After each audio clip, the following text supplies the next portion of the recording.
e diz: E José era da idade de 30 anos, quando esteve diante da face de Faraó, rei do Egito. E saiu José da face de Faraó e passou por toda a terra do Egito. E José era da idade de 30 anos, quando esteve diante da face de Faraó, rei do Egito. E saiu José da face de Faraó e passou por toda a terra do Egito. Podemos assentar. O que me chama a atenção quando esse versículo ele fala que José ele tinha 30 anos, quando ele se apresentou, quando ele teve a oportunidade de estar diante da presença de Faraó, é o fato de a Bíblia narrar que os problemas na vida de José começam a partir dos seus 17 anos de idade. Com 17 anos de idade, José, ele tem os seus, Deus começa a usar ele em sonhos, em revelações, ele tem seus primeiros 2 sonhos, os sonhos que incomodam o seu irmão. Então a partir dali começa a perseguição, começa o processo na vida dele. Então dos 17 anos até os 30, são 13 anos. 13 anos de processo que ele passa. E quando Deus decide exaltar ele, é para fazer ele nada mais, nada menos do que governador do Egito. Então eu quero liberar uma palavra profética aqui. A tua bênção, a tua exaltação vai ser proporcional ao tamanho do seu processo. Foram 13 anos de processo, 13 anos de luta. E quando Deus decide exaltar ele, é simplesmente para fazer ele ser governador do Egito, governador de toda uma nação. Quando eu analiso a história de José, eu percebo que toda a sua vida, toda a sua trajetória girou em torno de um propósito. Não foi algo por acaso, não foi por acaso que ele chegou até ali. E José, ele é parente de Abraão, ele é o elo entre a promessa de Abraão e Moisés. Certa vez Deus chega para Abraão e diz: Abraão, eu vou te fazer uma grande nação, eu vou fazer povos saírem de ti. Mas Deus até então só contou o lado bom para Abraão. Deus só deu a notícia boa. Deus ainda não tinha dito como isso iria acontecer. Passando-se o tempo, Deus revela a sua estratégia a Abraão. Abraão, vocês ainda não são povo, vocês ainda não são uma grande nação. Eu vou fazer vocês serem uma grande nação. Mas para isso, eu vou precisar pôr vocês num lugar. E nesse lugar, eu vou permitir que vocês possam ser escravizados. Porque eu vou fazer vocês crescer a partir do efeito massa de bolo. Quanto mais eles te baterem, mais vocês vão crescer. Até então que surge a situação de Moisés.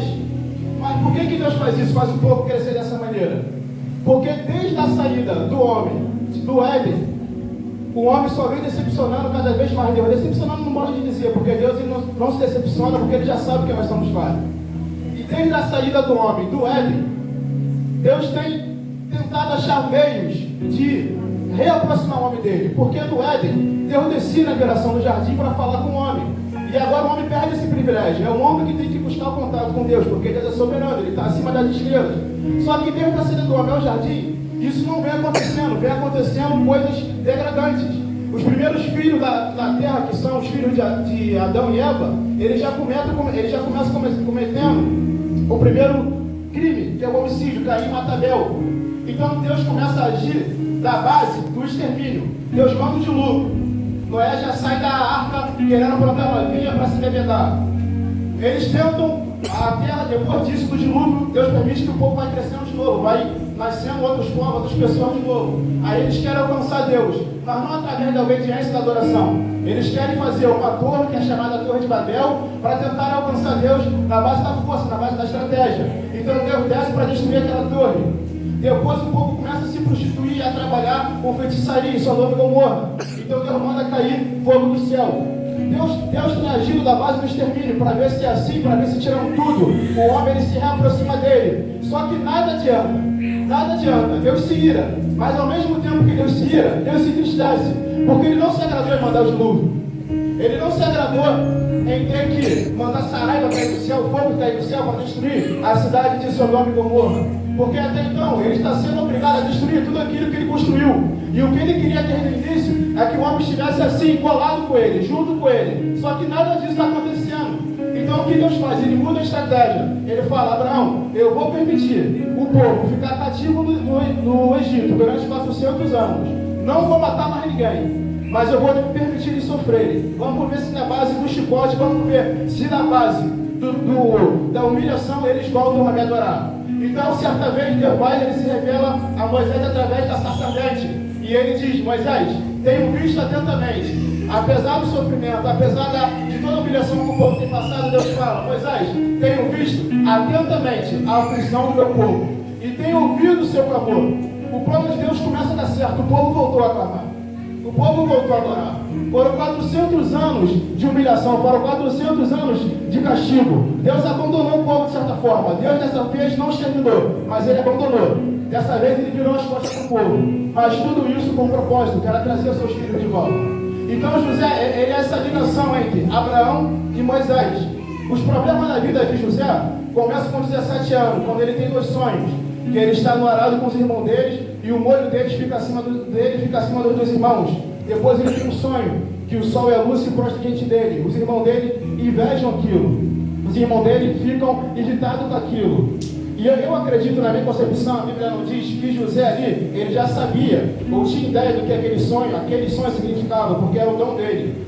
Não faz sentido ele revelar o sonho de todo mundo e não saber o que acontece, o que quer dizer o significado do próprio sonho. Então, eu acredito que ele sabia qual era a concepção.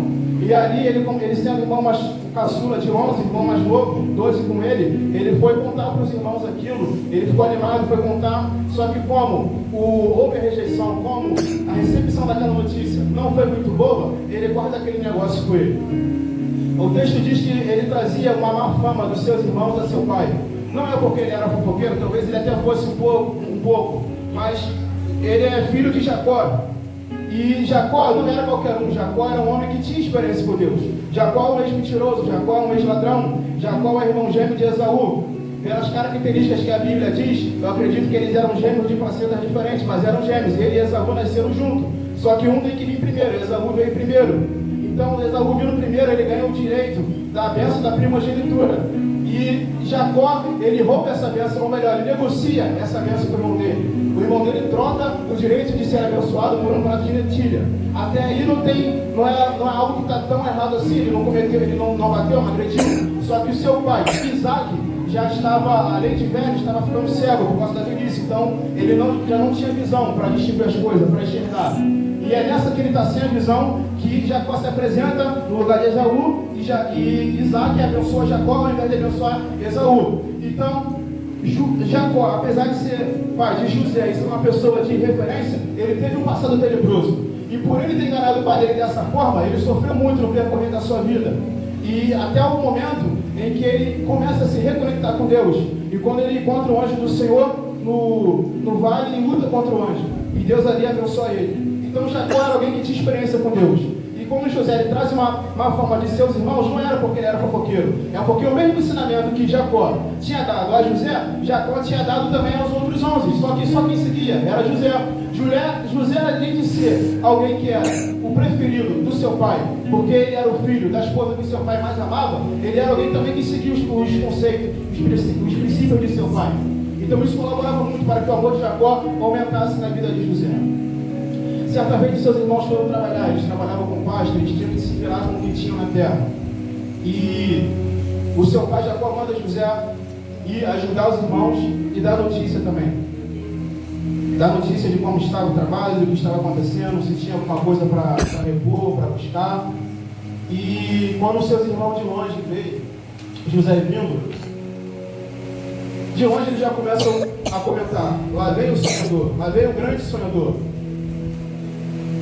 E à medida que José vem se aproximando, eles vêm bolando uma estratégia, porque até então o principal intuito era acabar com a vida do menino. Era um adolescente entrando na fase da juventude já com 17 anos, mas comparado aos irmãos dele que eram mais velhos, ele era um menino. A Bíblia não fala da sua estatura, mas eu acredito que era alguém de uma estatura talvez um pouco frágil, pelas características do deserto, que eles viviam em lugares naquela época onde o sol era muito escaldante. E José, o pai dele, não permitia tanto que ele trabalhasse de um jeito braçal. O pai dele ensinava e deixava ele separado para cuidar das ovelhas, por ele ser o mais novo. E seus irmãos tinham mais costume de sair do que ele. E quando ele vem vindo para se aproximar dos irmãos, os irmãos jogam ele num poço.